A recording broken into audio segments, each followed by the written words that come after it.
More music than the others. This is Alagad Radio 100.5 FM. Ang tingog sang hinuban. Huwag nailain pa.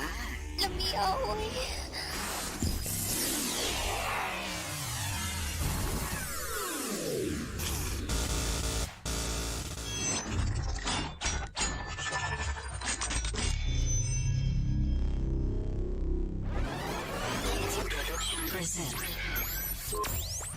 You're in the middle of non-stop good stuff on 100.5 FM.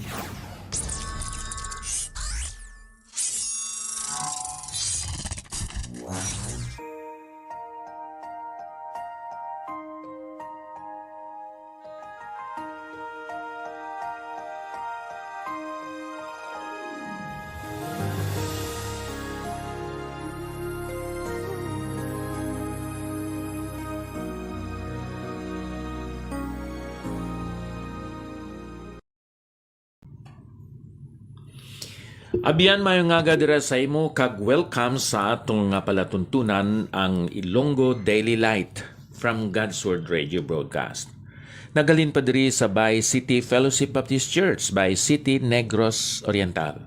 Ako si Pastor Epafrasacar, nga karon pastor man sang Dumaguete City Cornerstone Baptist Church. Ang amon tipon kag pagsimba pagtuon sa pulong sang Ginoo nagasugod alas 5 sa hapon, tubtob alas 7 sa gabi dito sa Manhattan Suites Inn, Kalindagan, Dumaguete City, Negros Oriental, kag ina sa adlaw nga Domingo. Amon ikaw ginaagda nga makapakig-upod man kung tani sa amon kung ara ikaw sa Dumaguete City. Kada Domingo alas 5 sa hapon, tubtob alas 7 sa gabi. Kabay nga makapakigkita ikaw sa amon kag kita dungan nga magatuon kag magasimba sa aton Ginoo.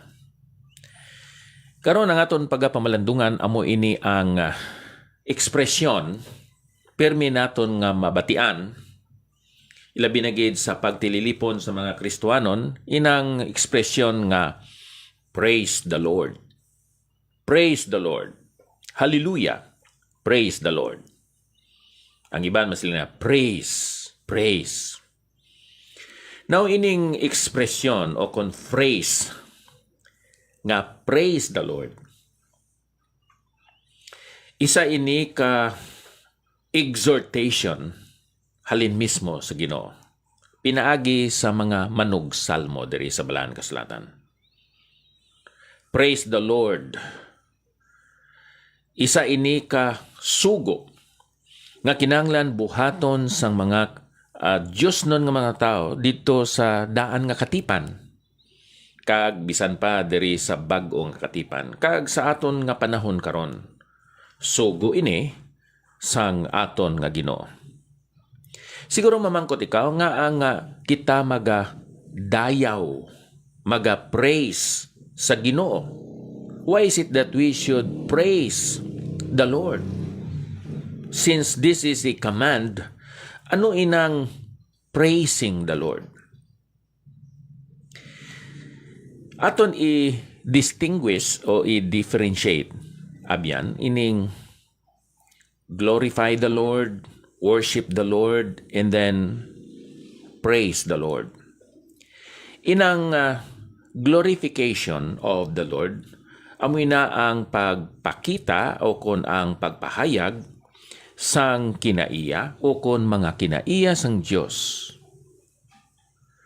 Pinaagi sa aton nga mga kabuhi, sa aton mga hambalanon, sa aton testimony, sa aton nga paggawi o kon nga pagpangabuhi.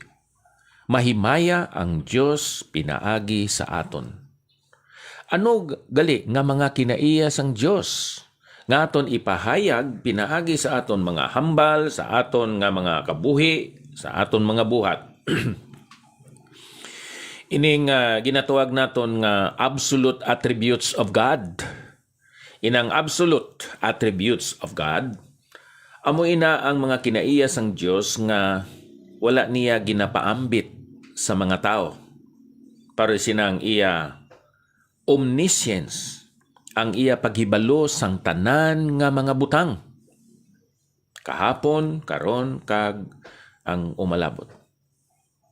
Wala niya ini ginapaambit sa aton.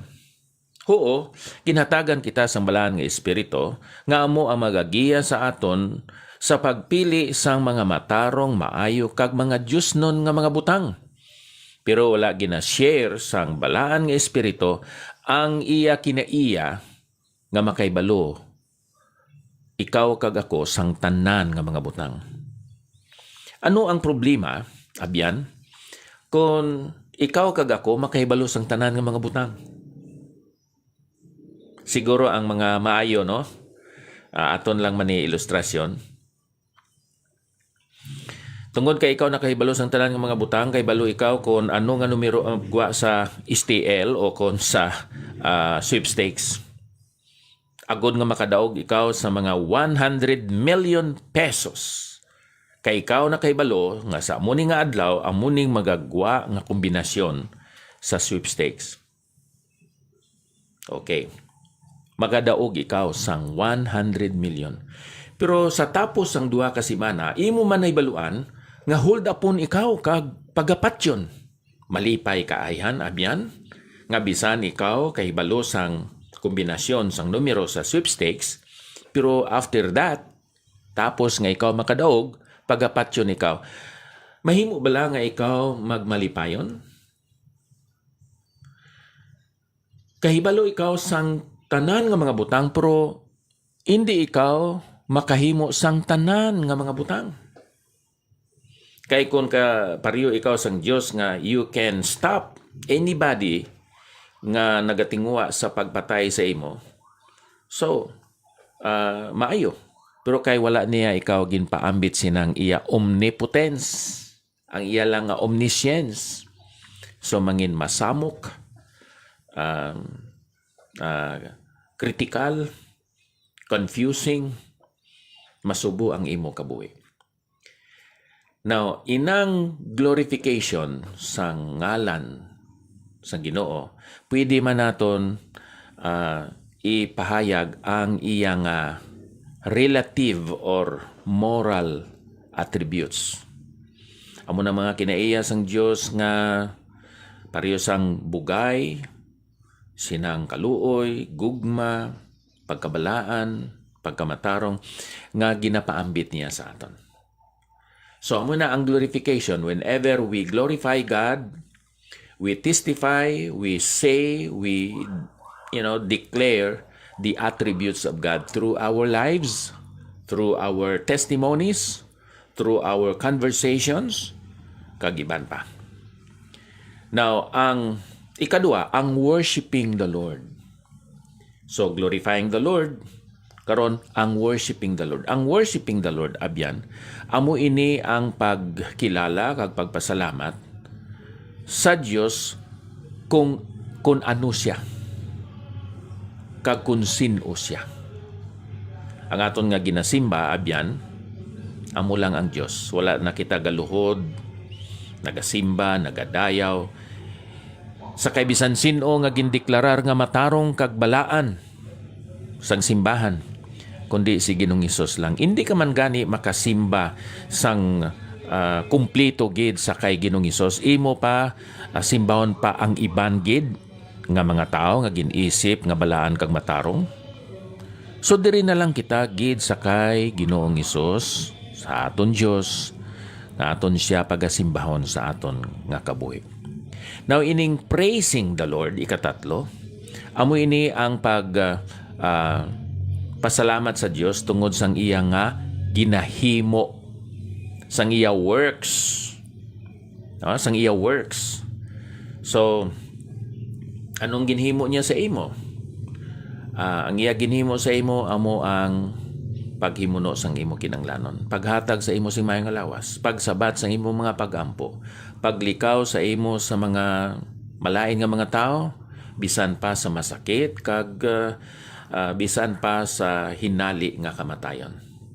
So, ang praising the Lord is an exhortation from God.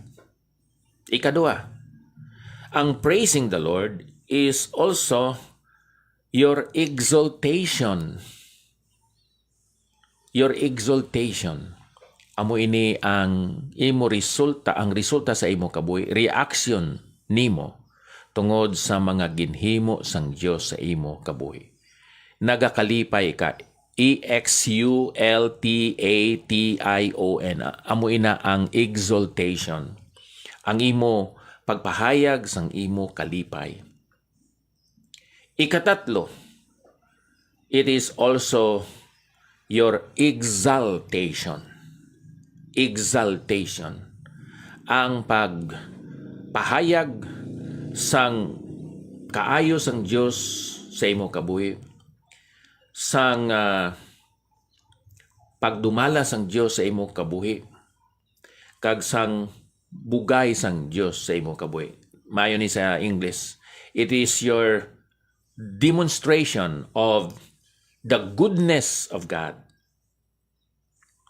the greatness of God, the governance of God, and the grace of God.